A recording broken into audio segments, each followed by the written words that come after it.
Hello കൂട്ടുകാരെ, നമുക്കിന്ന് ഞണ്ടുണ്ടല്ലോ, ഞണ്ട് പച്ചക്കറി വെക്കാം. കിട്ടി കൊച്ചു ഞണ്ടാണ്. അപ്പം ഞാൻ വിചാരിച്ചത് റോസ്റ്റ് ചെയ്യുന്നതിനെക്കാട്ടി നല്ലതാണ് ഈ പച്ചക്കറി വെക്കുന്നത്. നമുക്കെന്നാൽ പച്ചക്കറി വെക്കാം. പിന്നെ സ്റ്റൗ കത്തിച്ച് ചട്ടി വെച്ചിട്ടുണ്ട്. ലേശം വെളിച്ചെണ്ണ ഒഴിക്കുവാണ്. അകലം ഇഞ്ചിയും വെളുത്തുള്ളിയും കൂടെ ചതച്ചാണ് ഇച്ചിരി വെക്കും.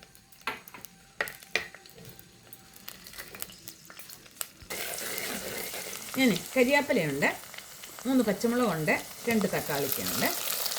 നമുക്ക് നല്ല വൃത്തിയായിട്ടൊന്ന് കഴിയും. ലേശം ഉപ്പിടുവാണ്.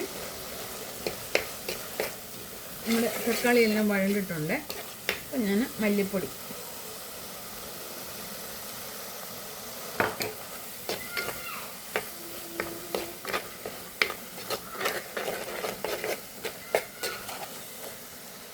മുളക് പൊടി, കാശ്മീരി ഒന്നുമല്ല, സാധാ മുളക് പൊടിയാണ് കേട്ടോ.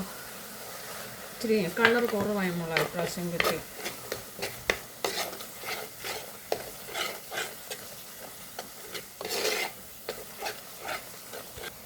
ലേശം മഞ്ഞൾപ്പൊടി. ഇതേ തേങ്ങയും ചുമന്നുള്ളിയും മാത്രം അരച്ചാണ്. ഞാൻ മുളക് പൊടിയും മല്ലിപ്പൊടിയൊക്കെ ഇതിനകത്തോട്ട് ഇട്ടിട്ടുണ്ട്. അപ്പോൾ പിന്നെ വേറെ നമുക്ക് ചേർക്കണ്ടല്ലോ.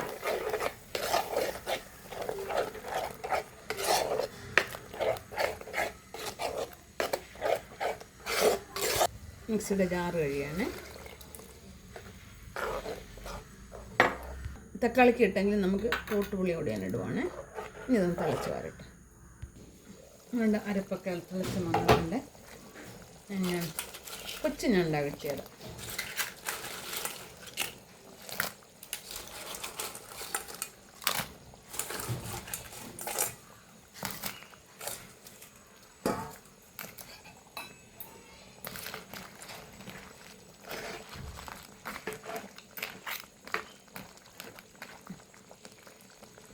അടച്ചു വെക്കാം.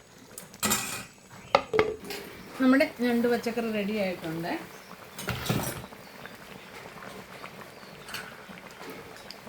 ഇതേ തോട്ടുപുളിക്ക് പകരം ചില തക്കാളിക്ക് ഇടുവാണെങ്കിൽ നമ്മൾ പെരിഞ്ജീരകം അരയ്ക്കും.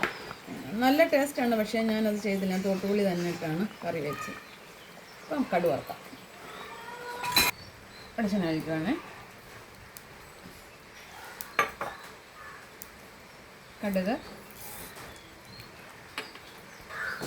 പച്ചമുളക്,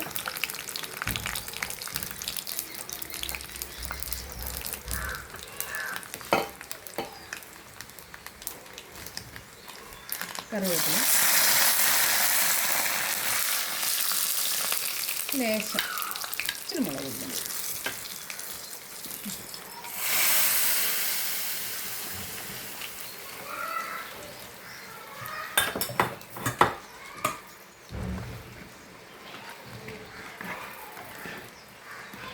നമ്മുടെ ഞണ്ടുകറി റെഡി ആയിട്ടുണ്ട്.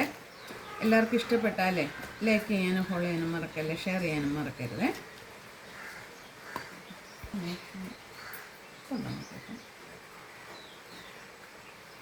ഉപ്പുണ്ട്, പുളിയുണ്ട്, എല്ലാം ഉണ്ട്. തോട്ടുപുളിയും തക്കാളിക്കും കൂടി ഇട്ടാലേ ഇപ്പം നല്ല പുളിയൊക്കെ ഉണ്ട്, എല്ലാം ഉണ്ട്.